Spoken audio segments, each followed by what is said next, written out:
Bienvenue dans ce nouvel épisode de Mon Petit Strasbourg, tourné de nuit au cœur de la Neustadt, l'occasion de découvrir des trésors et les coulisses d'institutions culturelles, comme ici à la rotonde de l'Opéra National du Rhin, à quelques heures de la première de leur nouveau spectacle. Suivez-moi.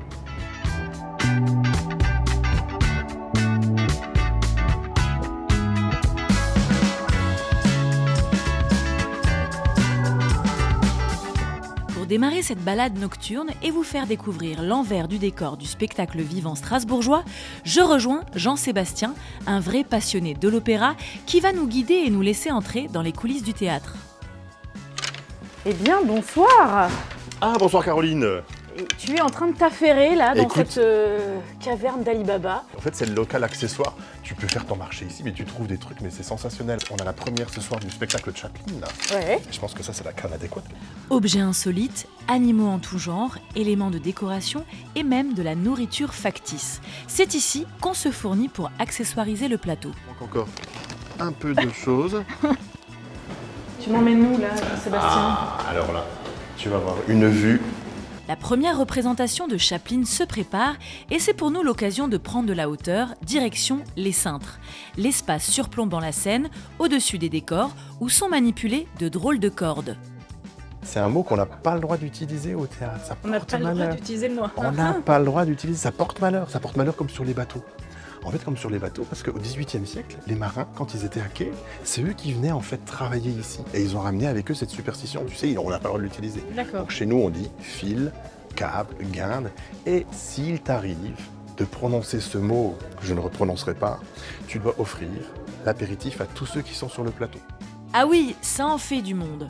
Costumières, techniciens et régisseurs, sans oublier les danseurs en pleine répétition. Pour le spectacle Chaplin, c'est toute la compagnie du Ballet de l'Opéra National du Rhin qui se produira sur scène.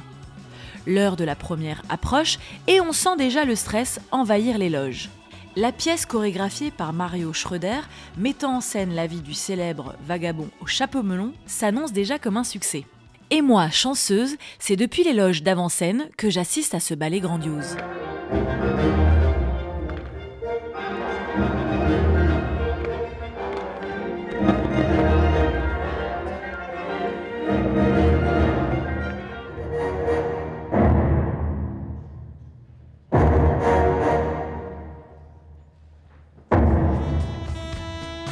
La nuit se poursuit et j'ai rendez-vous dans un autre fleuron de la culture, direction la place de la République, dans l'un des bâtiments emblématiques de la Neustadt, le Théâtre National de Strasbourg.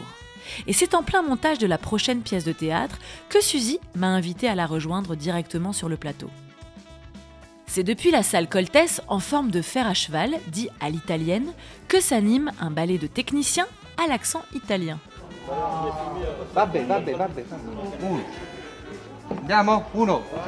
On est entre l'Italie et la France, puisque on accueille il Tartufo, donc c'est le montage technique. Il tartufo. Il Tartufo, merci. On a tous les corps de métier qui sont réunis là, plateau, lumière, son, vidéo, pour vraiment monter l'ensemble de l'espace scénique que les artistes, acteurs et actrices rejoindront plus tard. Allez, on les laisse travailler, car mon hôte veut me faire découvrir un vestige du patrimoine fermé au public depuis 1995 et forcément, ça attise ma curiosité. Pour s'y rendre, on doit passer par l'extérieur du bâtiment et la récompense se trouve derrière cette porte dérobée. Madame, s'il vous plaît. Caroline, donc voilà. Ici, tu es dans l'ancien conservatoire de musique de Strasbourg. Et donc, dans cette partie complètement cachée aux Strasbourgeois du TNS. 3500 m² d'espace en friche restés dans leur jus depuis près de 30 ans. Et moi, j'ai l'impression de faire de l'urbex nocturne en découvrant ces espaces urbains désaffectés en pleine Neustadt et qui offrent une vue imprenable sur la place de la République et la cathédrale. Waouh!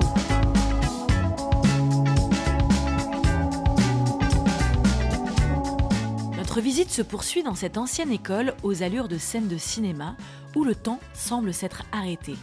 L'occasion de se plonger dans l'histoire du bâtiment et découvrir une autre de ses fonctions, cette fois-ci plus politique. Tu peux remarquer que c'était la place de l'empereur et pas la place de la République à l'époque. puisque le bâtiment était un bâtiment politique.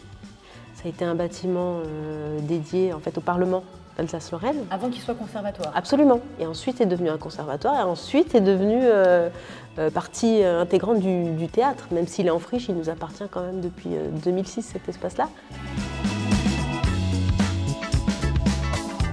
Et là, la salle de concert, qui est le bijou de ces 3500 mètres carrés. 28 ans de poussière, ma chère. Dernier stop, mais pas des moindres, dans cette salle de concert restée intacte, qui accueillait même un orgue.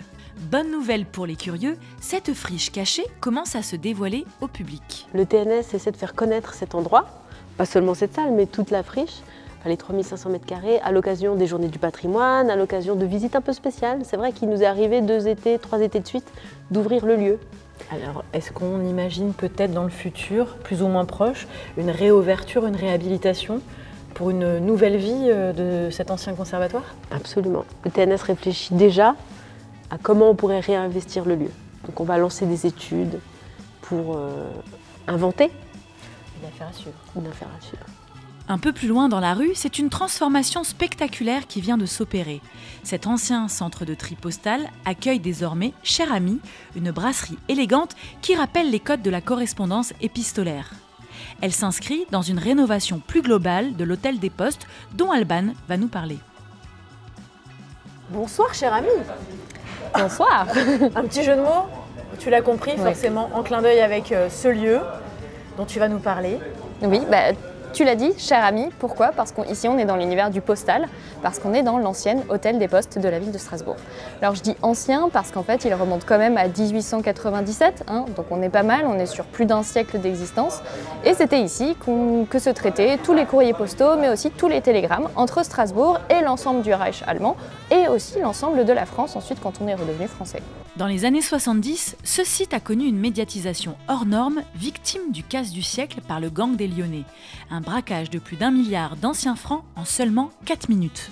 C'est un hôtel des Postes dès le début de sa construction. C'est pas un autre lieu qui a été reconverti. Donc en fait, dès le début, on va le construire comme celui de Cologne. D'ailleurs, c'est le même architecte que celui de Cologne qui arrive à Strasbourg, qui nous fait ce bâtiment, et qui en fait va produire un bâtiment de style néo-gothique, donc très allemand, très chargé, très médiéval, qui tranche véritablement avec les autres bâtiments de la Neustadt.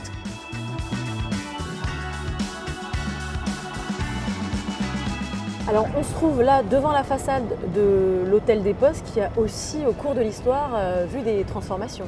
Exactement. Déjà, cette façade-là n'est pas du tout d'origine, puisqu'elle date de 1950. C'est la façade qui a été reconstruite à la suite des bombardements de 1944. Bombardements qui ont ciblé l'hôtel des Postes parce que c'est un cœur de la guerre, le système de transmission et l'échange d'informations. Et c'est un lieu qui a été à l'époque le plus coûteux, il me semble. Alors pour toute la Neustadt, l'hôtel des Postes, c'est celui qui a coûté le plus cher à construire en termes de bâtiments publics. Il a coûté plusieurs millions de marks allemands. Donc c'est plus cher que le palais du Rhin, qui était quand même le palais de l'empereur. Merci pour toutes ces informations, Alban. Je t'en prie. Et à bientôt. Très bientôt.